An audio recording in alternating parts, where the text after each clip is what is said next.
إله إلا الله محمد رسول الله لا إله إلا الله محمد رسول الله لا إله إلا الله محمد رسول الله.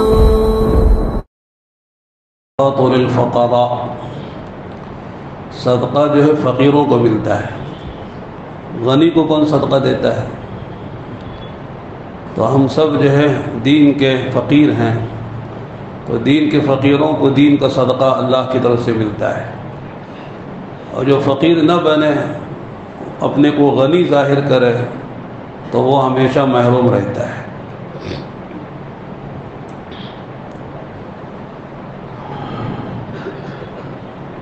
الحمدللہ وقفا وسلام علی عباده الذین اصطفى. اما بعد، اعوذ باللہ من الشیطان الرجیم. انما الصدقات للفقراء والمساکین والعاملین علیہا والمؤلفة قلوبهم وفي الرقاب والغارمین وفي سبیل اللہ وابن السبیل فریضة من اللہ وکان اللہ علیما حکیما. صدق اللہ العظیم. زکوٰۃ کے سلسلے میں کچھ باتیں گزشتہ کل عرض کی گئی. آج بھی زکوٰۃ سے متعلق چند ضروری باتیں پیش کرنی ہیں. کچھ لوگ زکوٰۃ دینے والے ہوتے ہیں، کچھ لوگ زکوٰۃ لینے والے ہوتے ہیں، اور کچھ لوگ نہ زکوٰۃ دینے والے ہوتے ہیں نہ زکوٰۃ لینے والے ہوتے ہیں. 3 قسمیں ہیں. تو آج کی جو مجلس ہے اس میں تینوں کی باتیں ہیں. زکوٰۃ دینے والے کون ہیں، کن پر زکوٰۃ فرض ہے، اور زکوٰۃ لینے والے کون ہیں، زکوٰۃ کے مستحق لوگ کون ہیں، ان کو زکوٰۃ دی جا سکتی ہے، اور وہ لوگ کون ہیں جو زکوٰۃ دیتے بھی نہیں ہیں اور لیتے بھی نہیں ہیں. تو ان کی تفصیل ہے. اور یہ کوئی قیاسی چیز نہیں ہے، اجتہادی چیز نہیں ہے، بلکہ یہ کتاب و سنت سے ثابت ہے. ائمہ کا قیاس نہیں ہے، ائمہ کا اجتہاد نہیں ہے، یہ کسی کی عقل کی بات نہیں ہے، بلکہ یہ ساری چیزیں نقلی ہیں، عقلی نہیں ہیں. یعنی کتاب اللہ میں اور سنت رسول اللہ میں یہ ساری باتیں آئی ہوئی ہیں. اس کے خلاف کرنے کی کسی کو اجازت نہیں ہے. قیامت تک یہ ساری باتیں اپنی جگہ ہیں. جیسے نماز ہے، 5 وقت کی نمازیں ہیں، یہ عقلی نہیں ہے، نہ قیاسی نہیں ہے، کسی نے بنائی نہیں ہے. اور نمازوں کے کیا اوقات ہیں. اسی طرح فجر کی 2 رکعت فرض ہے، ظہر کی 4، عصر کی 4، مغرب کے 3، عشاء کے 4. یہ سب جو ہے اللہ اس کے رسول کی طرف سے طے شدہ باتیں ہیں. اس میں کسی کو کمی کرنے کی، کسی کو گھٹانے بڑھانے کی کوئی گنجائش نہیں ہے. تو اس طرح زکوٰۃ کے جو مصارف ہیں اور زکوٰۃ کا جو نصاب ہے یہ بھی متعین ہے. چنانچہ پہلی بات یہ ہے کہ زکوٰۃ کس مال میں ہے. ایسی بہت ساری چیزیں ہیں. زکوٰۃ جو ہے وہ جانوروں میں بھی ہوتی ہے، بکریوں میں زکوٰۃ ہے، گایوں میں زکوٰۃ ہے، بھینس میں زکوٰۃ ہے، پیداوار میں زکوٰۃ ہے. لیکن وہ باتیں ہم اس لیے نہیں کہتے ہیں کہ صاحب وہ شہر والوں کے پاس وہ چیزیں نہیں ہوتی ہیں. شہر والوں کے پاس خود ہی کو گھر میں رہنا مشکل، اتنا چھوٹا گھر ہوتا ہے، جانور کہاں سے پالیں گے وہ. تو لہذا جانور تو نہیں ہوتے. اور جو کھیتی باڑی بھی شہر والوں کے پاس نہیں ہوتی عام طور سے. اس لیے اگر کسی نے اپنے گاؤں میں دیہات میں جانور پالے ہیں تو وہ مسئلہ پوچھ سکتے ہیں. اسی طرح کسی کی کھیتی باڑی ہے تو اس میں عشر کتنا، عشر کب ہوتا ہے، نصف عشر کب ہوتا ہے، اور جانوروں میں کتنی تعداد پر پہنچنے سے کتنی زکوٰۃ ہوتی ہے. یہ تفصیل ہے، یہ بتانے کا اس وقت موقع بھی نہیں ہے، ضرورت بھی نہیں ہے. اگر کسی کا انفرادی مسئلہ ہے تو کسی عالم سے پوچھ لے، وہ اپنا مسئلہ. لیکن شہر والوں کے پاس جو چیزیں ہوتی ہیں وہ عام طور سے 3 چیزیں ہوتی ہیں جن میں زکوٰۃ ہوتی ہے. سونا ہے، چاندی ہے، نقدی ہے، پیسہ کسی بھی شکل میں، چاہے وہ روپیہ ہو، چاہے وہ دینار ہو، درہم ہو، چاہے وہ ڈالر ہو، چاہے ریال ہو، کوئی بھی پیسہ ہوتا ہے، نقدی جسے کہتے ہیں. اور تیسری چیز مال تجارت ہے. تجارت کے لیے جو آدمی خرید و فروخت کوئی بھی تجارت ہو، کپڑے کی ہے، جوتے کی ہے، سیڈوں کی ہے، مکانوں کی ہے، سواریوں کی ہے، کوئی بھی آدمی تجارت کرتا ہے تو مالی تجارت یہ 3 چیزوں پر زکوٰۃ ہوتی ہے۔ اب نصاب کتنا ہے جس پر زکوٰۃ آتی ہے؟ فرمایا کہ نصاب سونا چاندی سے جو ہے معیار، سونا اور چاندی کو معیار بنایا شریعت نے۔ چنانچہ سونے کا جو مقدار ہے، نصاب ہے، وہ 7.5 تولہ سونا، تولے کے اعتبار سے 7.5 تولہ سونا ہو، اور گرام کے اعتبار سے 87.5 گرام، 80 پر 7 اور آدھا، یہ سونے کا گرام کے اعتبار سے نصاب ہے۔ اور چاندی کا جو نصاب ہے وہ 52.5 تولہ چاندی ہے تولے کے حساب سے، اور گرام کے اعتبار سے 612 گرام اور 35 ملی گرام، 612 گرام اور 35 ملی گرام، 1 گرام کے اعتبار سے چاندی کا نصاب ہے۔ چنانچہ کسی کے پاس اتنا سونا ہے یا اتنی چاندی ہے یا اتنا پیسہ ہے کہ اتنی چاندی آ سکتی ہے، 612 گرام چاندی آدمی خرید سکتا ہے، اتنا پیسہ اس کے پاس ہے، یا اس کے پاس مالی تجارت ہے، اس کی مالیت یہ چاندی کے نصاب کو پہنچ جاتی ہے، 612 گرام چاندی کے بقدر اس کا مالی تجارت ہے، تو یہ نصاب ہے، تو یہ صاحب نصاب کہلاتا ہے، جس کے پاس اتنا پیسہ ہو، اتنا سونا یا چاندی ہو، یا اتنا پیسہ، اتنا مالی تجارت ہو جو چاندی یا سونے کے نصاب کو پہنچ جاتا ہے تو وہ صاحب نصاب ہو جاتا ہے، اس پر زکوٰۃ ہوتی ہے۔ لیکن صاحب نصاب ہوتی زکوٰۃ نہیں ہوتی ہے، بلکہ دوسری شرط یہ ہے کہ اس پر حولان حول ہو۔ حولان حول کے معنی ہوتے ہیں اس پر سال گزر جائے۔ آج مالک ہوا تو آج زکوٰۃ نہیں ہوتی ہے، بلکہ آج جو تاریخ ہے، مثال کے طور پر 8 رمضان ہے، تو آدمی اگلے سال جب 8 رمضان آئے گا تب اس پر زکوٰۃ ہوگی۔ اب شروع میں نصاب پورا ہونا چاہیے، آخر میں نصاب پورا ہونا چاہیے، بیچ میں نصاب گھٹتا بڑھتا رہتا، اس کا اعتبار نہیں ہے۔ شروع میں اتنا تھا اور آخری جو تاریخ ہے، جو 1 سال گزرتی ہے تو وہ تاریخ آ رہی ہے، اس وقت جتنا بھی مال ہے جو نصاب سے زیادہ بھی ہوگا، اگرچہ کہ اس پر سال پورے پر سال نہیں گزر رہا ہے، لیکن شروع میں نصاب تھا اور آخری میں نصاب ہے، اب آخر میں جتنا مال ہوگا اس سارے مال پر اس کو زکوٰۃ ادا کرنی پڑے گی۔ اب زکوٰۃ کس پر ہے؟ صاحب نصاب ہونا اور سال گزر جانا۔ اس کے علاوہ اور شرائط ہے زکوٰۃ فرض ہونے کے لیے، ایک ہے کہ مسلمان ہونا، غیر مسلم پر زکوٰۃ نہیں ہے۔ لہذا مسئلہ یہ لکھا ہے کتابوں میں، اگر کوئی غیر مسلم جو ہے وہ کفر کے زمانے میں زکوٰۃ کو اچھا سمجھ کر اپنے مال کا حساب لگا کے 3 سال کی پیشگی زکوٰۃ دے دیتا ہے اپنے طور سے، ایسا ہوتا نہیں ہے۔ اگر فرض کرو کہ اگر کوئی مسلمان کو اسلام اچھا لگا، جیسے بعض غیر مسلم ہوتے روزہ بھی رکھ لیتے ہیں، بعض غیر مسلم ہوتے نماز بھی پڑھ لیتے ہیں، بعض غیر مسلم ہوتے داڑھی بھی اچھی رکھ لیتے ہیں، ٹوپی پہن لیتے ہیں، اس طرح کوئی غیر مسلم جو ہے وہ یہ سمجھ کے کہ زکوٰۃ کا اچھا نظام ہے اسلام میں، چنانچہ چلو میں بھی زکوٰۃ دیتا ہوں، بجائے 1 سال کی زکوٰۃ دینے کے 3 سال کی وہ زکوٰۃ دے دیا، اس کے بعد مسلمان ہوتا ہے، تو فرمایا کہ اس کی 3 سال کی زکوٰۃ کا کوئی اعتبار نہیں ہے، اس لیے کہ جب اس نے زکوٰۃ دیا ہے اس وقت وہ زکوٰۃ کا اہل نہیں تھا، اس لیے کہ زکوٰۃ دینے کے لیے نیت شرط ہے، اور کافر جو ہے وہ نیت کا اہل نہیں ہے، لہذا اس کی زکوٰۃ صحیح نہیں، زکوٰۃ جو ہے وہ شمار نہیں ہوگی، بلکہ مسلمان ہونے کے بعد اسے ہر سال زکوٰۃ حساب لگا کے دیتے رہنا پڑے گا۔ یہ اس لیے میں عرض کر رہا ہوں کہ کافر پر زکوٰۃ نہیں ہے، لہذا جتنا بھی مالدار ہو وہ کافر ہے، ایمان والا نہیں ہے، زکوٰۃ مسلمان پر ہوتی ہے، کافر پر نہیں ہے۔ دوسری شرط یہ ہے کہ وہ جو صاحب نصاب ہے اس کا بالغ ہونا شرط ہے۔ بعض مرتبہ چھوٹا بچہ ہوتا ہے، غیر بالغ نابالغ ہوتا ہے، وہ نصاب کا مالک ہو جاتا ہے۔ مثال کے طور پر خدا نخواستہ کوئی بچہ ہے، نابالغ ہے، اس کے والد کا انتقال ہو گیا، والد کروڑ پتی تھا، لہذا وہ وراثت میں اس کے پاس مال آ گیا، بچہ جو مالدار بن گیا ہے، اس کے پاس کروڑوں کے حساب سے مال موجود ہے، لیکن چونکہ وہ نابالغ ہے اس لیے اس پر زکوٰۃ نہیں ہے۔ اسی طرح جو ہے تیسری ایک شرط کیا ہے کہ اس صاحب نصاب آدمی کا مسلمان ہونا جیسے شرط ہے، عاقل ہونا بالغ ہونا شرط ہے، اسی طرح عاقل ہونا بھی شرط ہے۔ عاقل کے معنی کیا ہے؟ پاگل اور مجنون نہ ہو سکتا کسی باپ نے اپنے بیٹے کو لاکھوں کا مالک بنا دیا اور وہ بیچارہ پاگل ہے، دیوانہ ہے، لہذا وہ صاحب نصاب تو ہے لیکن عاقل نہ ہونے کی وجہ سے اور جو ہے پاگل اور دیوانہ ہونے کی وجہ سے اس پر زکوٰۃ نہیں آئے گی۔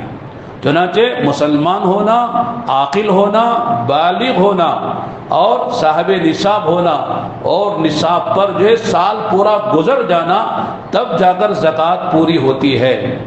چنانچہ میں نے بتایا کہ سونے پر زکوٰۃ ہے، چاندی پر زکوٰۃ ہے، نقد روپے پر زکوٰۃ ہے، مال تجارت پر زکوٰۃ ہے، باقی کسی پر نہیں ہے۔ مثال کے طور پر آدمی کا مکان 5 کروڑ کا مکان ہے جس میں وہ رہتا ہے، اس پر زکوٰۃ نہیں ہے۔ 1 کروڑ کی کار میں وہ پھرتا ہے، اس پر زکوٰۃ نہیں ہے۔ آدمی جو ہے لاکھوں حساب سے کپڑے پہنتا ہے، اس پر زکوٰۃ نہیں ہے۔ آدمی 1 لاکھ کی گھڑی پہنتا ہے، اس پر زکوٰۃ نہیں ہے۔ اس طرح آدمی کی ملکیت میں جو چیزیں ہیں، مثال کے طور پر ہم مولانا صاحب علماء ہیں، ہمارے پاس لاکھوں کی کتابیں ہوتی ہیں مطالعے کے لیے، اس پر زکوٰۃ نہیں ہے۔ اس طرح کوئی آدمی جو ہے یعنی اس کے پاس اوزار ہیں، لاکھوں کے حساب سے ہیں اس کی قیمت کے، لیکن اس پر زکوٰۃ نہیں ہے۔ کوئی مشینری ہے، کوئی کارخانہ ہے، اس میں کروڑوں کی مشینیں ہیں لیکن اس پر زکوٰۃ نہیں ہے۔ بس اتنا ہے کہ وہ تجارت کا مال ہونا چاہیے یا نقدی پیسہ ہونا چاہیے یا سونا چاندی ہونا چاہیے، تب جا کے زکوٰۃ فرض ہوتی ہے۔ اب سونا چاندی کسی بھی شکل میں ہو، زیور کی شکل میں ہو، ٹھپے کی شکل میں ہو، یا جو ہے یعنی بسکٹ کی شکل میں ہو یا برتن کی شکل میں ہو۔ بہت سے لوگ ماشاءاللہ برتن بھی سونے چاندی کے بناتے، سرما دانی جو ہے سونا چاندی کے بنا لیتے ہیں، تو لوگوں کو شوق ہوتا ہے۔ یہ الگ بات ہے کہ مسئلہ کیا ہے، سونے چاندی کے برتن میں کھانا جائز ہے کہ نہیں ہے، اور جو ہے سونے کی جو ہے یعنی سلائی سے جو ہے سرما دانی بنا کے اس میں یعنی خود سرما لگانا جائز ہے کہ نہیں ہے، وہ مسئلہ الگ ہے۔ لیکن لوگوں کو شوق ہوتا ہے اپنے کو بتانے کے لیے ہمارے پاس فلاں چیز اتنی سونے کی ہے، چاندی کی ہے، یہ سب خرافات ہیں۔ لہذا اگر ولو بالفرض کسی کے پاس سونے کے زیورات کے علاوہ بھی سونے کی مختلف شکلیں اس کے پاس ہے، ڈھلا ہوا سونا ہے یا زیور بنا ہوا یا ٹھپے کی شکل میں ہے، بسکٹ کی شکل میں ہے، کسی بھی شکل میں سونا ہے اور وہ نصاب اس کا 80 پر 7 گرام اور آدھا، تو اگر سونا اس کے پاس گرام کے اعتبار سے موجود ہے، وہ صاحب نصاب ہے، اسے سال گزرنے پر اسے زکوٰۃ دینی ہے۔ تو یہ صاف ہو جانا چاہیے کہ جب زکوٰۃ کا نصاب کیا ہے، زکوٰۃ کس پر آتی ہے۔ مسلمان ہونا شرط ہے، عاقل ہونا شرط ہے، بالغ ہونا شرط ہے، صاحب نصاب ہونا شرط ہے، اور اس نصاب پر سال کا گزرنا بھی شرط ہے۔ اب دوسرا نمبر آتا ہے کہ زکوٰۃ کسے دے سکتے ہیں، کسے نہیں دے سکتے ہیں۔ ایک بات تو سمجھ رہے ہیں کہ صاحب قرآن کریم نے زکوٰۃ کے مصارف 8 بیان کیے ہیں۔ سورہ توبہ کی 60 نمبر کی آیت ہے، آپ چاہیں تو تفسیر کی کتابیں اٹھا کے دیکھ سکتے ہیں، خاص طور سے معارف القرآن ہے، حضرت مولانا مفتی اعظم مفتی شفیع صاحب رحمۃ اللہ علیہ، جنہوں نے 8 جلدوں میں معارف القرآن لکھی ہے، ان میں بھی تفصیل ہے، اور بھی دیگر عربی کی جو کتابیں اس میں بھی تفاصیل ہیں کہ پورے جو ہے قرآن کریم میں یہ آیت بڑی جامع آیت ہے مصارف زکوٰۃ کو بیان کرنے کے اعتبار سے۔ اس میں اللہ تعالیٰ نے 8 مصرف کے معنی جہاں زکوٰۃ کا پیسہ خرچ کر سکتے ہیں، زکوٰۃ کا پیسہ جہاں دے سکتے ہیں، یہ 8 چیزوں کو بیان کیا ہے۔ انما الصدقات للفقراء، انما جو لفظ ہے وہ اختصاص کے لیے ہے اور حصر کے لیے ہے، تو معلوم ہوا کہ ان 8 مصرفوں میں کسی مصرف میں زکوٰۃ کا پیسہ دیا جا سکتا ہے، ان کے علاوہ کہیں اور نہیں دینا چاہیے۔ تو مانا کہ یہ 8 جگہ ہیں جہاں صاحب نصاب مالدار کو یہاں زکوٰۃ کا پیسہ لگانا چاہیے۔ اس میں 8 میں سے کون سی کیا تفصیل ہے؟ انما الصدقات للفقراء۔ ایک بات تو ہے کہ صدقے کا جو لفظ ہے وہ واجب صدقے کے لیے بھی استعمال ہوتا ہے، نفل صدقے کے لیے بھی استعمال ہوتا ہے، اور فرض کے لیے بھی استعمال ہوتا ہے، زکوٰۃ کے معنی میں بھی استعمال ہوتا ہے، صدقے فطر کے لیے بھی استعمال ہوتا ہے، اور نفلی صدقات کے لیے بھی صدقے کا لفظ استعمال ہوتا ہے۔ لیکن یہاں جو مراد ہے، یہاں زکوٰۃ ہے جو فرض ہے، جو ارکان اسلام میں سے ہے وہ مراد ہے، ورنہ نفلی صدقات جو ان 8 میں منحصر نہیں ہیں، ان 8 کے علاوہ بھی آدمی جہاں بھی خرچ کرنا چاہتا ہے، یہاں تک کہ نفلی صدقات جو زکوٰۃ جن کو دینا جائز نہیں ہے ان کو بھی نفلی صدقات دیے جا سکتے ہیں۔ لیکن جو زکوٰۃ ہے وہ ان 8 میں سے کسی ایک کو دینا چاہیے۔ فرماتے وہ کون ہے؟ انما الصدقات للفقراء والمساکین، فرماتے زکوٰۃ کو جو مال ہے اس کے جو مستحق ہے جن کو دینا ہے وہ فقیر ہو یا مسکین ہو۔ فقیر و مسکین آپس میں مترادف بھی سمجھے جاتے ہیں، لیکن تھوڑا فرق بھی ہے۔ فقیر کہتے ہیں جو غنی نہ ہو، یعنی جس پر زکوٰۃ نہ آتی ہو، صدقہ فطر بھی نہ آتا ہو، ضرورت کے وقت اس کے پاس ہے لیکن ضرورت سے زائد نہیں ہے، وہ فقیر ہے۔ اور مسکین کون ہے؟ جس کے پاس بقدر حاجت بھی نہ ہو، بہت پریشان، کھانے کو کھانا نہیں ہے، بطن ڈھکنے کے لیے کپڑا نہیں ہے، سر چھپانے کے لیے جھوپڑا نہیں ہے، آدمی پریشان ہے، وہ مسکین ہوتا ہے۔ تو لہذا یہ فقیر اور مسکین گویا کہ یہ مترادف بھی ہیں، اور مسکین فقیر کے مقابلے میں زیادہ محتاج ہوتا ہے، لہذا زکوٰۃ جو ہے فقیر کو دیا جائے اور یا مسکین کو دیا جائے۔ آگے فرمایا والعاملین علیہا، اور زکوٰۃ جو ہے ان لوگوں کو دی جائے گی جو اسلامی حکومت میں حاکم وقت جو ہے زکوٰۃ وصول کرنے کے لیے کچھ لوگوں کو متعین کرتا ہے۔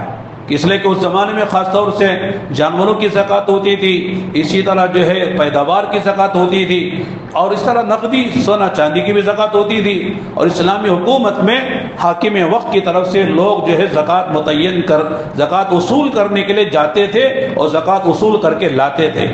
ظاہر ہے کہ جا رہا ہے زکوٰۃ وصول کر رہا ہے تو اس کو کمانے کا کم وقت لگ رہا ہے، کمانے کا کم موقع اس کے لیے، اس لیے فرمایا کہ ان جو اصول کرنے والے حکومت کی طرف سے جو کارندے ہیں اور جو متعین ہیں معین ہیں ان کو بھی زکوٰۃ کے پیسے میں سے ان کی تنخواہ دی جا سکتی ہے۔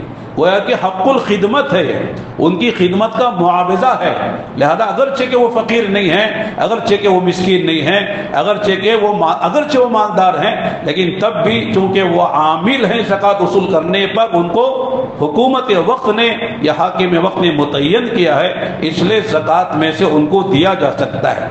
چنانچہ علماء نے آج یہ بھی لکھا ہے کہ جیسے آج کل سفیر ہوتے ہیں اور وہ زکوٰۃ وصول کرنے کے لیے کچھ انجمنوں کے لیے، اداروں کے لیے، مدارس کے لیے، چنانچہ ان کو بھی زکوٰۃ میں سے ان کی تنخواہ دی جا سکتی ہے، لہذا کمیشن نہیں دینا چاہیے۔ جیسے بہت سے لوگ کمیشن پر چندہ کرتے ہیں، کیا مطلب ہے کہ جتنا وصول کریں گے آدھا ہمارا آدھا تمہارا، یا جو ہے 60% تمہارا 40% ہمارا، یہ صحیح نہیں ہے۔ کمیشن پر جو چندہ کرنا جائز نہیں ہے، البتہ جو ہے تنخواہ متعین کی جائے، بھئی آپ سفیر ہیں ہمارے مدرسے کے، آپ کو تنخواہ ماہانہ جو ہے 20,000 ملے گی، 15,000 ملے گی، 25,000 ملے گی۔ ہاں البتہ اگر آپ زیادہ وصول کریں گے تو انعام کے طور پر کچھ زیادہ دیا جائے گا، یہ الگ بات ہے، لیکن کمیشن پر جو ہے یعنی چندہ کرنا علماء نے اس کی اجازت نہیں دی ہے۔ لہذا معلوم کرنا چاہیے جو سفیر ہمارے پاس آتے ہیں چندہ لینے کے لیے، بھئی آپ جو ہے تنخواہ پر ہیں یا آپ کمیشن پر ہیں۔ اگر وہ تنخواہ پر ہیں تو ٹھیک ہے، جائز ہے، اگر وہ کمیشن پر جو ہے اگر وہ چندہ وصول کرتے ہیں، مدرسے کو لے جاتے ہیں، تو آدھا ان کے جیب میں جاتا ہے، آدھا مدرسے کو جاتا ہے، یہ بات صحیح نہیں ہے۔ چنانچہ ان میں علماء نے فرمایا کہ یہ بھی آ جاتے ہیں۔ چنانچہ بعض مدارس میں جو اصول کرنے والے اساتذہ ہیں یا یعنی جو بھی سفراء ہوتے ہیں ان کو جو 1 مہینے کی تنخواہ دی جاتی ہے اسقاطوں سے اساتذہ کو۔ والعاملین علیہا والمؤلفۃ قلوبہم، 34 نمبر پر فرمایا مؤلفۃ القلوب، یعنی جن کو جو ہے یعنی اسلام پر جمانا مقصود ہے، ان کی دلجوئی مقصود ہے، ایسوں کو بھی زکوٰۃ کے پیسے سے دیا جا سکتا ہے۔ مثال کے طور پر کوئی جو ہے یعنی غیر مسلم تھا، نو مسلم بن گیا، مسلمان ہو گیا، ابھی ایمان اس کے دل میں راسخ نہیں ہوا ہے، اس کے دل میں ایمان کو راسخ کرنے کے لیے، جمانے کے لیے اور اسلام پر استقامت سے رہنے کے لیے اس کو بھی زکوٰۃ کا پیسہ دیا جا سکتا ہے۔ البتہ آج کل جو اس میں اختلاف ہے کہ یہ مؤلفۃ القلوب کی بد ہے ہی نہیں ہے، یہ مصرف ہے یا نہیں ہے، تو ہمارے امام اعظم ابو حنیفہ رحمۃ اللہ علیہ، امام مالک اور حضرت یعنی صحابہ میں سے حضرت عمر رضی اللہ فرماتے ہیں یہ مؤلفۃ القلوب کا مصرف ختم ہو گیا ہے، اس لیے کہ اس وقت تھا جب اسلام کمزور تھا اور اسلام کو جمانا تھا، لوگوں کو اسلام پر جو برقرار رکھنے کے لیے یہ مت تھی، یہ مصرف تھا، لیکن اب اس کی ضرورت نہیں ہے۔ لیکن حضرت امام احمد بن حنبل رحمۃ اللہ علیہ اور بھی بہت سے علماء کہتے ہیں کہ نہیں، آج بھی اس مصرف سے کام لیا جا سکتا ہے، اس لیے کہ بہت سے لوگ ہوتے ہیں جن کو اسلام پہ جمانا پڑتا ہے۔ البتہ جو کسی غیر مسلم کو اسلام لانے کے لیے زکوٰۃ سے پیسہ نہیں دیا جائے گا کہ تم اسلام لاؤ ہم تم کو پیسہ دیتے ہیں، یہ ایسا نہیں ہے۔ اسلام لانے کے بعد اسے اسلام پر جمانے کے لیے تو دیا جا سکتا ہے، لیکن غیر مسلم کو اسلام میں لانے کے لیے لالچ دے کر اسے اسلام میں نہیں لایا جائے گا۔ لا اکراہ فی الدین قد تبین الرشد من الغی، قرآن کہتا ہے اسلام میں کوئی زبردستی نہیں ہے، اسلام جو ہے حق اور جو ہے حق سے یعنی باطل سے حق واضح ہو گیا ہے، لہذا ہم کو کسی کو پیسہ دے کر لالچ دے کر اسلام میں جانے کی ضرورت نہیں ہے۔ اسلام اس کی بالکل اجازت نہیں دیتا ہے، ہر ایک کو اختیار ہے، چاہے مسلمان بنے چاہے اپنے دھرم پر باقی رہے، لیکن ہم ترغیب تو دیں گے، لیکن جو ہے ہم ایسی ترغیب نہیں دیں گے اسے کوئی لالچ دیا جائے کہ تم اسلام میں آ جاؤ تو ہم اتنے لاکھ روپے دے دیں گے، یا پہلے لے لو بعد میں اسلام میں آ جاؤ، ایسا نہیں ہے۔ ہاں البتہ اللہ کے نبی علیہ الصلوۃ والسلام نے بعض جو ہے قوموں کے سرداروں کو آپ نے یعنی ان کے شر سے بچنے کے لیے آپ نے ان کو پیسے دیے ہیں، مال دیا ہے، درہم و دینار دیے ہیں اور جانور بھی دیے ہیں، لیکن وہ زکوٰۃ کی مد سے نہیں ہے۔ وہ زکوٰۃ تو امیروں سے، مسلمانوں کے مالداروں سے دی جائے گی اور مسلمانوں کے غریبوں کو دی جائے گی۔ کسی غیر مسلم کو چاہے وہ فقیر ہو چاہے غنی ہو، غیر مسلم کو زکوٰۃ کا پیسہ دینا جائز نہیں ہے، جسے ہم آگے عرض کریں گے۔ چنانچہ آپ نے بعض قوموں کے سرداروں کو پیسہ دیا ہے، لیکن وہ پیسہ جو ہے مال غنیمت، لڑائی کے بعد جو مال غنیمت آتا تھا اس کا 5واں حصہ بیت المال میں جمع کیا جاتا تھا، اس میں سے آپ دیتے تھے، زکوٰۃ میں سے نہیں دیتے تھے۔ لہذا مال غنیمت کا جو خمس ہے اس میں نبی کو اختیار ہے کہ وہ آپ جہاں چاہے خرچ کریں، مسلمانوں پہ خرچ کریں، غیر مسلموں پہ خرچ کریں، اپنوں پہ خرچ کریں، پرایوں پر خرچ کریں، جس پر چاہے آپ خرچ کریں، یہ آپ کو اللہ نے اختیار دیا ہے۔ اس لیے آپ جو ہے مال غنیمت کا جو خمس حصہ بیت المال میں آتا تھا ان میں سے آپ جو ہے بعض لوگوں کو آپ جو ہے غیروں کو بھی آپ نے دیا ہے ان کو قریب کرنے کے لیے، لیکن یہ زکوٰۃ کے پیسے میں سے آپ نے کسی غیر مسلم کو زکوٰۃ کا پیسہ نہیں دیا ہے۔ چنانچہ والمؤلفۃ قلوبہم، اور وہ چوتھی جو چیز ہے، یعنی 4 ہو گئے، 5ویں جو چیز ہے وہ ہے وفر رقاب، رقاب کہتے ہیں رقبہ کی جمع ہے، اس کے معنی گردن کے ہوتے ہیں، مراد یہاں پر غلام ہے۔ رقبہ بول کر سارا جو ہے انسان مراد لیا جاتا ہے، یعنی اس زمانے میں غلام ہوتے تھے اور غلام اپنے آقا اپنے غلام سے کہتا تھا کہ تم اتنے ہزار یا اتنے درہم یا دینار دے دو تم آزاد ہو۔ چنانچہ اس کو مکاتب کہتے ہیں، اسلامی شریعت میں، شریعت کی زبان میں اسے مکاتب کہتے ہیں اور آقا کو مکاتب کہتے ہیں، اس عمل کو جو ہے مکاتبہ کہتے ہیں۔ لہذا کوئی غلام سے آقا نے کہہ دیا اتنی رقم تم مجھے دے دو کما کر، تم آزاد ہو جاؤ گے۔ چنانچہ ایسے غلاموں کو آزاد کرنے کے لیے غلام کو رقم دی جا سکتی ہے، زکوٰۃ کی رقم سے لے جاؤ، یہ پیسہ جتنا تمہارے آزادی کے لیے درکار ہے لے جاؤ، اپنے آقا کو دے دو، خود آزاد ہو جاؤ۔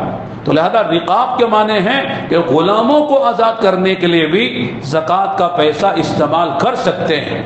اور چھٹی جو چیز ہے والغارمین، غارم کہتے ہیں کہ جو آدمی قرض میں دبا ہوا ہے، قرض آدمی پر آ گیا ہے، آدمی کے پاس 1 لاکھ روپے تو ہیں جس پر زکوٰۃ فرض ہو جاتی ہے، لیکن 1.5 لاکھ کا قرض ہے، 2 لاکھ کا قرض ہے، تو گویا کہ اس کے پاس جو رقم ہے وہ جو ہے قرض میں محصور ہے اور قرض میں لگی ہوئی ہے، لہذا یہ اپنا قرضہ خود ادا نہیں کر سکتا ہے۔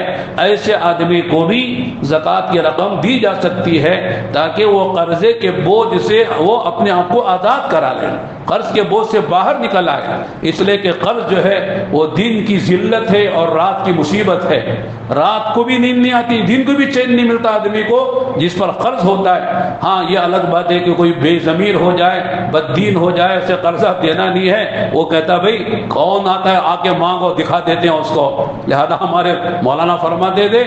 ایسے بعض لوگ ہوتے ہیں اگر قرضہ جو ہے لے لیتے ہیں، جب قرضہ مانگنے کے لیے آئے 1 سے 2 مرتبہ تو کہتے اب پیدل آئے ہو، دوبارہ 6 مرتبہ 3ری مرتبہ آؤ گے تو 4 پائی پہ جاؤ گے، لہذا ایسا مار مار کے یہ تمہاری گت بناؤں گا، چل کے بھی نہیں جا سکو گے۔ تو بیچارہ دینے والا زندگی کے بھی مانگتا نہیں ہے، اس لیے لوگ کہتے ہیں آج کل بھئی قرض میرے تو چوری کو کیوں جائے، لہذا قرض مل رہا ہے، چوری کو کرنے کی کیا ضرورت، لے کھاتے رہو، کیا دے دیں گے جب سہولت ہو جائے گی؟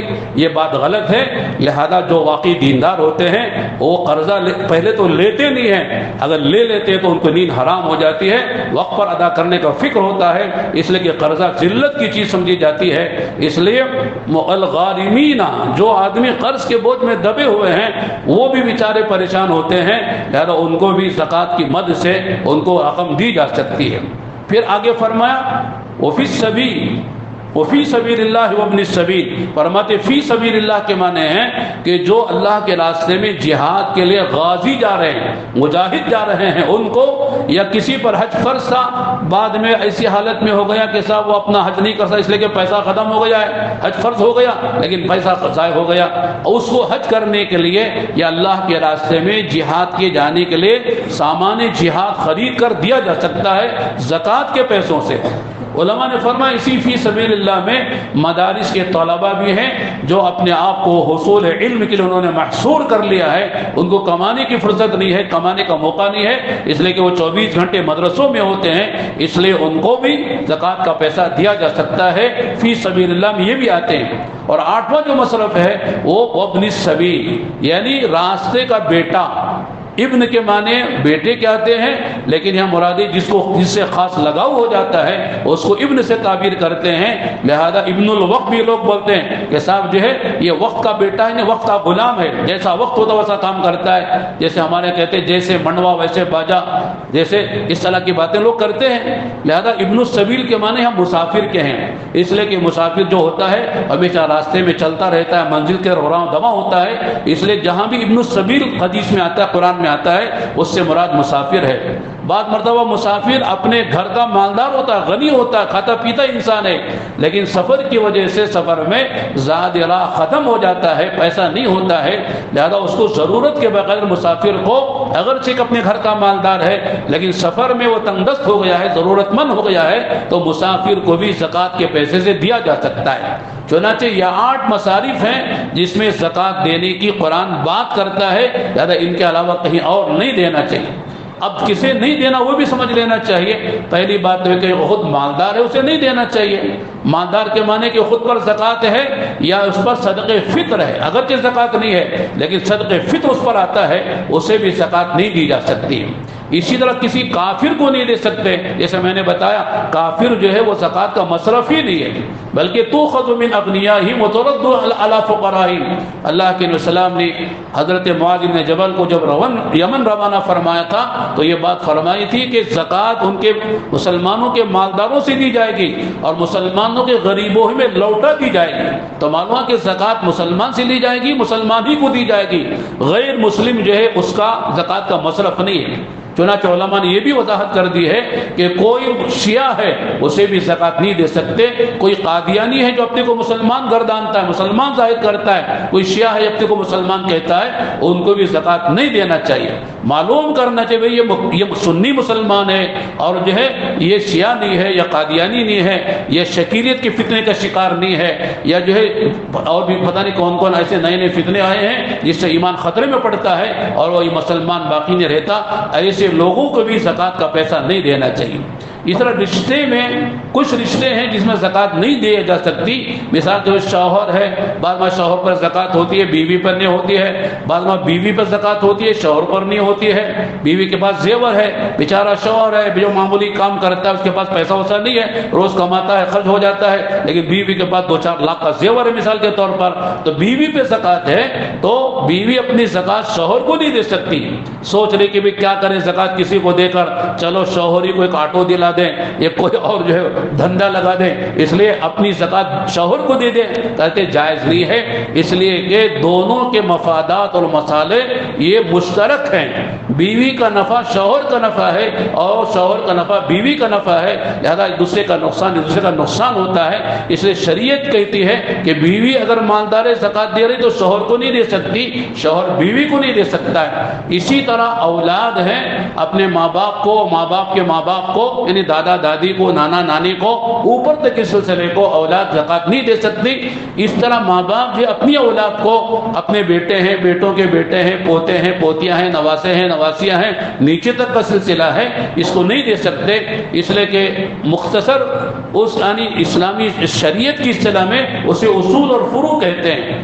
یعنی اصول کے معنی ہیں کہ اوپر والے، یعنی دادا والدین، دادا دادی، اور فروع کے معنی ہوتے ہیں جو اولاد نیچی چلتی ہے، وہ مراد ہے کہ اصول اور فروع ایک دوسرے کو زکوٰۃ نہیں دے سکتے۔ اسی طرح ہاشم سید خاندان کو زکوٰۃ نہیں دے سکتے۔ سید خاندان سے کون مراد ہے؟ علماء لکھا کہ 5 صحابہ ہیں جن کی اولاد سادات کہلاتی ہے۔ اب پتہ نہیں سادات کتنے ہو گئے، کون کون سادات ہیں معلوم نہیں ہوتا ہے، لیکن واقعی معلوم ہونا چاہیے یہ 5 صحابہ میں سے کسی صحابی کے ان کا سلسلہ وہاں تک جاتا ہے تو یہ سادات کہلاتے ہیں۔ 3 نام تو آتے ہیں عین سے، یاد رکھنے کے لیے بتاتا ہوں میں تاکہ آپ کو یاد رہے۔ عباس، علی اور عقیل، یہ 3 صحابہ جن کا نام عین سے آتا ہے، اور ایک ہے جعفر جن کا نام جیم سے آتا ہے، اور ایک ہے حارث ہا سے آتا ہے۔ یہ 5 صحابہ ہیں جو سادات کہلاتے ہیں، ہاشمی کہلاتے ہیں، حضور کے خاندان کے کہلاتے ہیں۔ ان کی خاندان کو زکوٰۃ دینا جائز نہیں ہے۔ بعض لوگ کہتے ہیں مولانا غریب ہے نا، ان کا کیا کیسا چلے گا؟ تو اس کا مطلب یہ ہے کہ صاحب ان کو زکوٰۃ ہی کا پیسہ دیں گے، کوئی دوسرا پیسہ آپ کے پاس نہیں دینے کے لیے۔ عطیہ ہے، تحفہ ہے، اور گفٹ ہے، یہ بہت سے مدات اس میں سے بھی دے سکتے ہیں آپ، تو آپ زکوٰۃ ہی کا پیسہ کیوں دے رہے ہیں؟ اب ایک مسئلہ علماء نے لکھا ہے کہ سادات کو زکوٰۃ نہ دینے کی وجہ کیا ہے، اللہ کے نبی نے منع کیوں کیا ہے؟ فرماتے 3 باتیں ہیں، تینوں باتیں ہو سکتی ہیں۔ پہلی بات یہ کہ فرمایا زکوٰۃ جو ہے یہ اوساق اموال الناس ہے، لوگوں کے مال کا میل ہے، لہذا لوگوں کے مال کا میل ہے۔ جیسے آج قرآن کی آیت پڑھی گئی، خذ من اموالہم صدقۃ تطہرہم وتزکیہم بہا، کہ لوگوں سے ان کے مال کی زکوٰۃ لے کر ان کے مال کو پاک کرو۔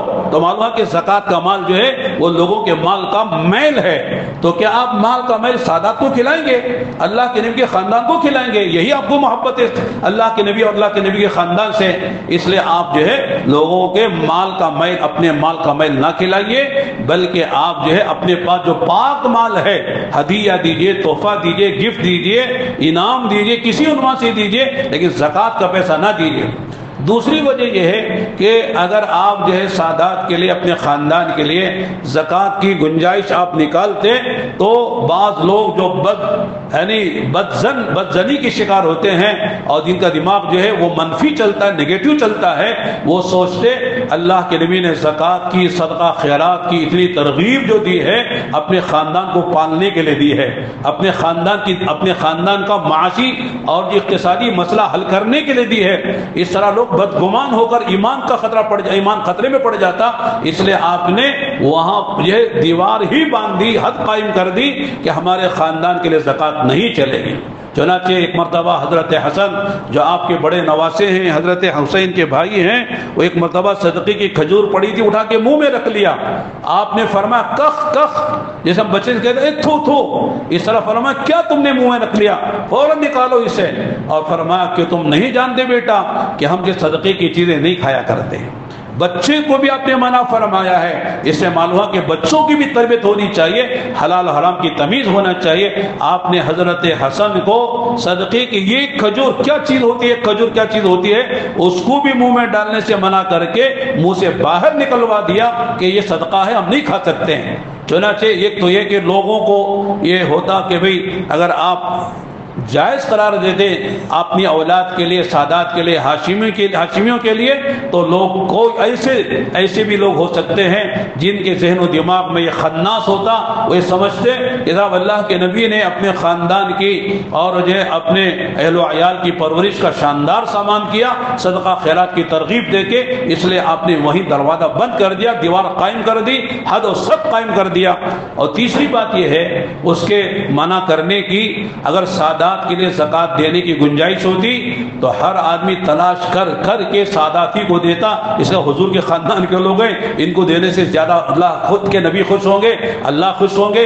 اس لیے اپنے جو سادات کے علاوہ جو اور خاندان کے غریب غربا ہیں اور فقیر و مسکین ہیں ان کو دینے کے بجائے آدمی تلاش کر کر کے انہی سادات کو دیتا. اس طرح دوسروں کا حق مارا جاتا. اس لیے اللہ کے نبی علیہ الصلوۃ والسلام نے سادات کو زکوٰۃ دینے سے منع فرما دیا ہے.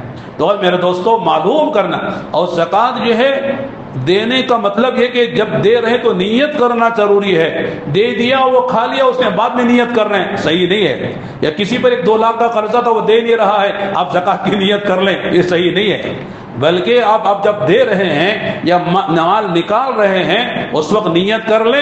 باقی جب آپ دے رہے ہیں تو اس وقت نیت ہو یا نہ, کوئی حرج کی بات نہیں ہے. لیکن جب زکوٰۃ کا مال آپ الگ کر رہے ہیں اس وقت نیت کر لیں کہ یہ مال میں زکوٰۃ میں نکال رہا ہوں, یا دیتے وقت نیت کریں تو نیت شرط ہے. اور دوسری بات ضروری ہے کہ جس کو آپ دے رہے ہیں مالک بنائیں. بھئی آپ اس کے مالک ہیں, آپ کی مرضی جو چاہے کریں, لہذا مالک بنانا شرط ہے. جہاں خرچ تو ہو رہا ہے لیکن مالک کوئی نہیں بن رہا ہے تو وہاں زکوٰۃ ادا نہیں ہوگی. نیت نہیں ہے تو زکوٰۃ نہیں ہوگی, مالک نہیں بنا رہے تو زکوٰۃ نہیں ہوگی. مثال کے طور پر مسجد میں آپ زکوٰۃ کا پیسہ نہیں لگا سکتے, اس لیے کہ مسجد میں جو پیسہ لگا ہے وہ پیسہ مسجد میں لگا اور مسجد کا کوئی مالک نہیں ہوتا ہے. وَأَنَّ الْمَسَاجِدَ لِلَّهِ, مسجد اور اللہ کی ملکیت ہے, لہذا مسجد میں کوئی اپنی نہیں چلا سکتا ہے. مسجد میں اللہ ہی کا قانون چلے گا, اللہ کا آرڈر چلے گا. لہذا مسجدیں اللہ کی ہیں, لہذا مسجد میں یا مدرسے کی عمارت میں کوئی آدمی پیسہ لگائے زکوٰۃ کا تو صحیح نہیں ہے. یہاں تک کہ اگر کوئی آدمی کسی لاوارث میت کے کفن دفن میں پیسہ لگاتا ہے, بھئی چلو بھئی میت ہے اس میں کفن دفن میں پیسہ لگا دیتے ہیں, اس کے گور و کفن میں تدفین میں, تو پیسہ جائز نہیں ہے. اس لیے کہ میت جو مالک نہیں ہوتی ہے. البتہ اس کا طریقہ یہ ہے کہ اگر کوئی دفنانے والا نہیں ہے کسی غریب کو آدمی دے دے, اور کبھی اگر تمہاری مرضی ہو تو اس پیسے سے آپ تو مالک ہیں, آپ اس میت کی کفن دفن کر سکتے ہیں. اس طرح آدمی ہیلا کر کے وہ اپنے زکوٰۃ کا پیسہ لگا سکتا ہے, لیکن براہ راست خود جا کر وہ میت کی کفن دفن میں اپنا جو ہے زکوٰۃ کا پیسہ نہیں لگا سکتا ہے. اسی طرح اجرت کے طور پر امام کو, مؤذن کو, مدرس کو جو حق الخدمت کے طور پر ہم جو دیتے ہیں تنخواہ, اس میں زکوٰۃ کا پیسہ نہیں دے سکتے ہیں. لہذا یہ سارے مسائل ہیں, معلوم کرنا چاہیے. اور اسی طرح اگر کسی کو کوئی زکوٰۃ کا پیسہ دے رہا ہے تو وہ یہ سمجھ کے دے رہا ہے کہ صاحب یہ زکوٰۃ کا مصرف ہوگا, لیکن بعد میں پتہ چلا یہ تو مصرف نہیں تھا, میں نے غلط جگہ دے دیا. اگر دو آدمی ایسے ہیں جن کو غلط فہمی سے زکوٰۃ کا مستحق سمجھ کے دے دیتا ہے تو وہ زکوٰۃ ادا نہیں ہوگی, دوبارہ دینا پڑے گا. ایک جو ہے غلام ہے, اپنے غلام ہی کو چھپا کر دینے کے لیے سے رات میں لے جا کر صدقہ کر دیا, وہ غلام کے ہاتھ میں چلا, اسی کے غلام کے ہاتھ میں, تو اسے دوبارہ دینا پڑے گا. اس لیے کہ غلام بھی اس کا ہے, غلام کے ہاتھ میں جو کچھ ہے وہ بھی اسی کا ہے, وہ ہے کہ اس کا پیسہ اسی کی ملکیت پہ لوٹ کر آ گیا. اسی طرح اگر رات میں چھپا کے دیا کسی کو اور وہ صدقہ چلا گیا کسی کافر کے ہاتھ میں, تو آپ کو دوبارہ آپ کو زکوٰۃ دینی پڑے گی. اس لیے کہ کافر جو ہے وہ زکوٰۃ کا اہل, زکوٰۃ لینے کا اہل نہیں ہے. ہاں اس کے علاوہ چھپ چھپا کر مستحق سمجھ کے اگر کوئی آدمی مالدار کو دے دیتا ہے, سادات کو دے دیتا ہے, اپنی اولاد کو دے دیتا ہے, اپنے ماں باپ میں سے کسی کو دے دیتا ہے, بعد میں پتہ چلا یہ تو میرے ابا نکلے, یہ تو میرے امی نکلی, یہ تو میرا بیٹا نکلا, یہ تو خود مالدار نکلا, یہ تو خاندان ہاشمی کا آدمی نکلا, سادات نکلا, تو زکوٰۃ ادا ہو جائے گی اور جو ہے آپ کو دوبارہ زکوٰۃ دینے کی ضرورت نہیں ہے. البتہ اسے معلوم ہو گیا زکوٰۃ کا پیسہ ہے تو اسے واپس کرنا بہتر ہے, لوٹا دینا بہتر ہے, یا کسی زکوٰۃ کے مستحق کو دے دینا چاہیے, خود استعمال نہیں کرنا چاہیے. تو اور میرے دوستو خاص طور سے ماہ مبارک میں زکوٰۃ لوگ نکالتے ہیں, لہذا اپنا مال کا حساب پورا کرنا چاہیے. اندازے سے زکوٰۃ نہیں نکالنا چاہیے بلکہ جھکتا تولنا چاہیے. آپ کو اندازہ ہے کہ میری دکان میں 5 لاکھ کا مال ہے, تو اندازہ بہتر ہے کہ آپ کپڑے کی دکان ہے تو آپ پورے کپڑے کا حساب لگاؤ, جوتے کی ہر چیز کا حساب لگاؤ کہ صاحب جو ہے یہ میرے دکان میں میرے کتنا مال ہے, کتنا مجھے قرض آنا ہے, کتنا مجھے قرض دینا ہے, لہذا جو دینا اس کو ہٹا دو اور جو لینا اسے ملا لو. ان سب کے بعد جتنا بچتا ہے اس کا حساب لگا کے 2.5% زکوٰۃ نکالنی ہے, یعنی 1000 میں 25 روپے. اور اگر آپ کے پاس جو ہے 1 لاکھ روپے ہیں تو 2500 روپے، 40 لاکھ روپے ہیں تو 1 لاکھ روپے، اگر 1 کروڑ روپے ہیں تو 2.5 لاکھ روپے نکالنا ہے۔ کتنا آسان ہے، صرف 2.5% نکالنا ہے، 97.5% جو ہے وہ آپ کے لیے حلال ہو جاتا ہے۔ اگر جیسے میں نے کل عرض کیا تھا، اگر آدمی زکوٰۃ نہیں نکالتا ہے تو زکوٰۃ تو گئی، زکوٰۃ کا پیسہ تو وہ ضائع ہوتا ہی ہے، لیکن وہ زکوٰۃ کا پیسہ وہ دوسروں کو بھی ختم کر دیتا ہے۔ جیسے ہم کہتے ہیں ہم تو ڈوبے ہیں صنم تم کو بھی نہیں ڈوبے، اس طرح زکوٰۃ خود ختم ہوتی ہے، اور زکوٰۃ جس میں نہیں نکالی وہ پیسہ بھی ختم ہو جاتا ہے۔ اس کی کیا شکلیں بنتی ہیں وہ اللہ ہی جانتے ہیں۔ اللہ کی طرف سے کون سا عذاب آتا ہے، جلا دیا جاتا ہے، چوری کر لیا جاتا ہے، ڈاکے پڑ جاتے ہیں، طوفان آ جاتا ہے، زلزلے آ جاتے ہیں، یہ ریٹ ہو جاتا، پتہ نہیں کیا کیا حالات انسان پر آتے ہیں، وہ اللہ کی طرف سے اللہ ہی کو معلوم ہے۔ اس لیے حساب لگا کے یہ سمجھ کر کے صاحب یہ اللہ کا دیا ہوا مال ہے، اس میں کہ وفی اموالہم حق للسائل والمحروم، اللہ فرماتے تمہارے مالوں میں مانگنے والوں کا بھی حق ہے، جو مانگ نہیں سکتے لیکن مستحق ہے ان کا بھی حق ہے۔ لہذا معلوم کر کے خاصوں سے اپنے رشتہ داروں میں زکوٰۃ کا پیسہ دینا چاہیے، ڈبل ثواب ملتا ہے، ایک تو صدقہ اور زکوٰۃ ادا کرنے کا، اور یہ صلہ رحمی کا ثواب ملتا ہے۔ اسی طرح مدارس ہیں، مدارس میں بھی آپ زکوٰۃ دے سکتے ہیں۔ اکثر مدارس میں وہی بچے پڑھتے ہیں جو فیس ادا نہیں کر سکتے، لہذا اس سے آپ کو زکوٰۃ کا بھی ثواب ملے گا، اور علم کی تعلیم میں اعانت کرنے کا اور تعلیم میں جو ہے مدد کرنے کا بھی آپ کو ثواب ملے گا۔ اللہ کا کرم ہے کہ ہمارے یہاں مدارس خوب چلتے ہیں۔ لہذا میں آخری میں چونکہ کہنا نہیں چاہتا میں، لیکن ہر سال ہم کہتے ہیں کہ آپ حضرات جو ہے ہمارے ایک مدرسہ ہے کمپین نڈلی کنگل تعلق میں جو ہماری خاص بستی ہے، جو ہم اس کی یعنی سمجھے کہ نگرانی کرتے خدمت کرتے ہیں، ماشاءاللہ وہاں کے لیے بھی آپ ہمارے ثنا بھی کے پاس رسید ہوتی ہے، لہذا آپ حضرات میں جو دینا چاہے وہ دے سکتے ہیں۔ بس اللہ تعالیٰ سے دعا کریں کہ انشاءاللہ اللہ تعالیٰ ہر مسلمان کو صاحب حیثیت بنائے، زکوٰۃ دینے والا بنائے، اور لینے والوں سے میں شمار نہ فرمائے۔ آج سوالات انشاءاللہ نہیں ہوں گے، دیر ہو گئی ہے، انشاءاللہ پھر دیں گے۔ الحمدللہ رب العالمین، والصلاة والسلام على حبيبه محمد وعلى آله وصحبه أجمعين. ربنا آتنا في الدنيا حسنة وفي الآخرة حسنة وقنا عذاب النار. اللهم إنا نسألك الهدى والتقى والعفاف والغنى. اللهم اكفنا بحلالك عن حرامك واغننا بفضلك عمن سواك. يا حي يا قيوم برحمتك نستغيث. أصلح لنا شأننا كله ولا تكلنا إلى أنفسنا طرفة عين، وإن تكلنا إلى ضعف وعورة وذنب وخطيئة، ولا نثق إلا برحمتك يا أرحم الراحمين. ربنا تقبل منا إنك أنت السميع العليم، وتب علينا إنك أنت التواب الرحيم. وصل اللهم على محمد وعلى آله وصحبه أجمعين. الحمد لله. لا إله إلا الله، لا إله إلا الله.